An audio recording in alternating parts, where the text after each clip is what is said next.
Hi guys, it's Aaliyah. Welcome back to my channel. So I'm doing something of a little bit different video today.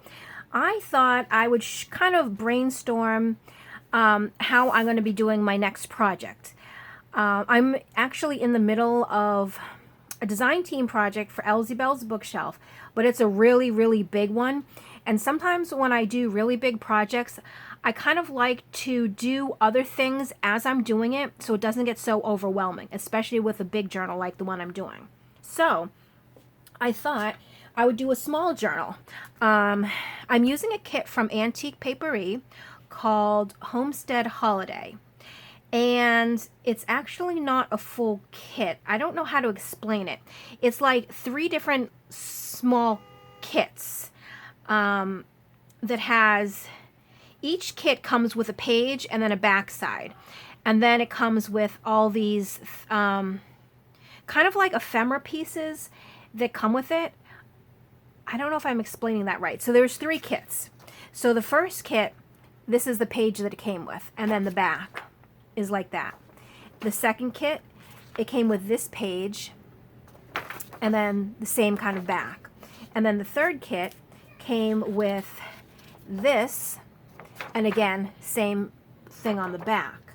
So each kit had 1 page, but then had bunches and bunches of ephemera. So what I did is I just picked the first pieces of ephemera, or the first ephemera from the first kit. But it comes with the bookmarks. So this is the bookmarks that I'm going to use. It comes with these, and they're called coasters, and it's 4x4-inch squares. But I thought, you know, I can make these into pockets and like corner tucks and stuff. So I printed that. It also comes with it's called a flat paper bag, but you know, like when we fold it up, it can turn into like a floating pocket or something like that. So I ended up printing 3 of those here. And then there was gift tags that I printed a sheet of gift tags. And then these 1-inch circles, which, I mean, as you can see, there's tons, so I probably won't use all of them. But I do have a 1-inch punch. Because a lot of times, a lot of kits that I use, they have the circle punches, but it's never in the size that I have. And it's so hard for me personally to cut, you know, by hand all the circles out, because I can barely cut straight. And to cut a circle, it's not such a good idea for me. But I thought, since I do have a 1-inch circle punch, I can punch these. And then it has a page of thread winders. Also, it had I think they're called magnifying slides. It had the little inch ones. I mean, there's so many others that I didn't print out, only because those things I'm not going to use in this particular project. Maybe for other projects, you know, you can use stuff like that. But for me, I just want to do, you know, a journal. So basically, I have 3 pages. Then I'm going to have to also find other kind of coordinating pages, maybe. But then I was also thinking, I have to think, because she does have other kits right now that are Christmassy, and they're kind of like a vintage Christmassy, like, you know, like this image here. Though I don't know what I want to use for the cover, because it was a real toss-up. And I'll show you the ones that I liked. Obviously this one, because that's really cute. But I also like this page for the cover. But then again, I also like this one for the cover. So I'm not sure exactly what I'm going to do yet, and how I'm going to tie it all together. But I was thinking, because I wanted to not make it like, I want one signature. So I was thinking of substituting the, you know, in pages with maybe just red pages. Maybe I'm going to look through my stash and see if I still have any Christmas related like paper pads, stuff like that. Or I don't know. I do have to think, because I don't want to make a huge chunky one. I want to make, I don't know. And that's why I'm sort of brainstorming here. But also, you know how I had made some videos of items that I got from In Love Arts shop?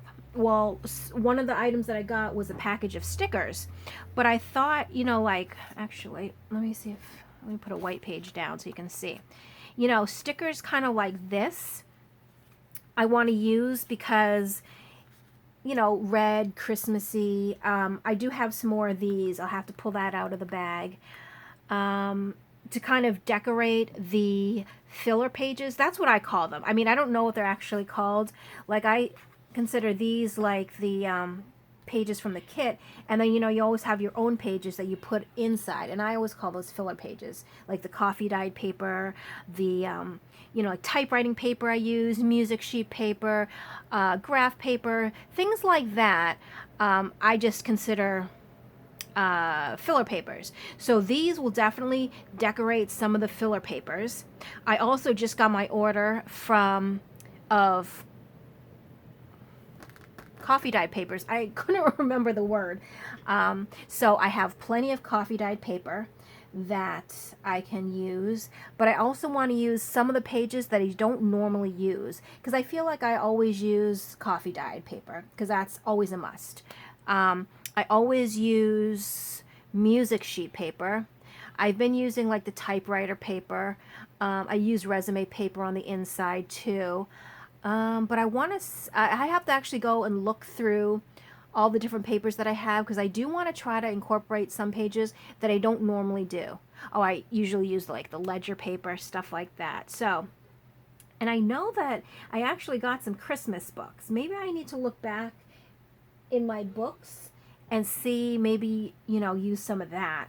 But I just kind of wanted to come on and just show sort of my thought process on how I start a project. What my thinking is, why I pick certain things from a kit to use. You know, things like that, because I know when I first started out,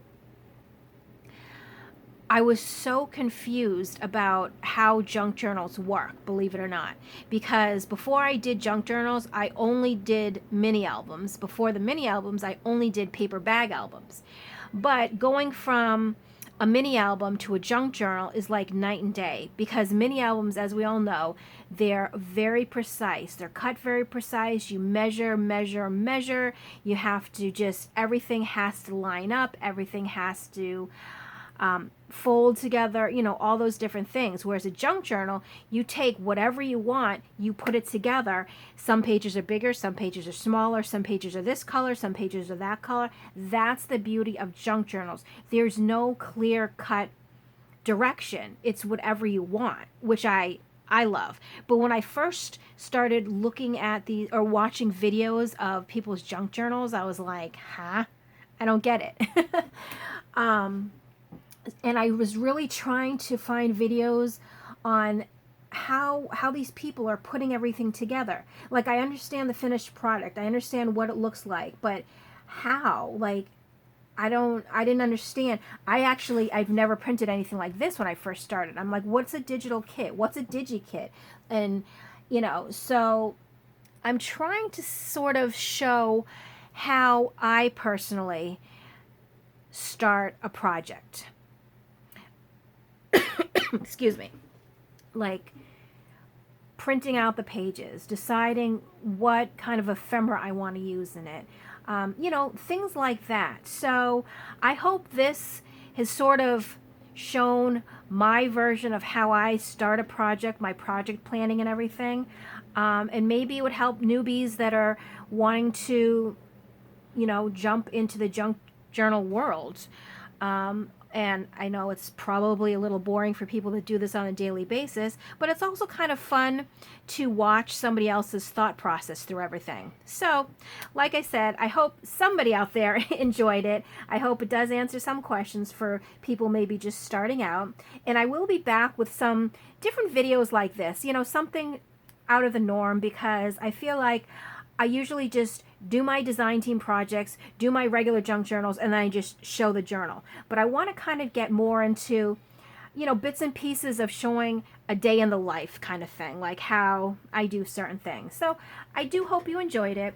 If you did, just let me know. If you didn't, you can let me know too. I'm a big girl. I don't mind. But as always, thank you so much for watching, and I'll see you in the next video.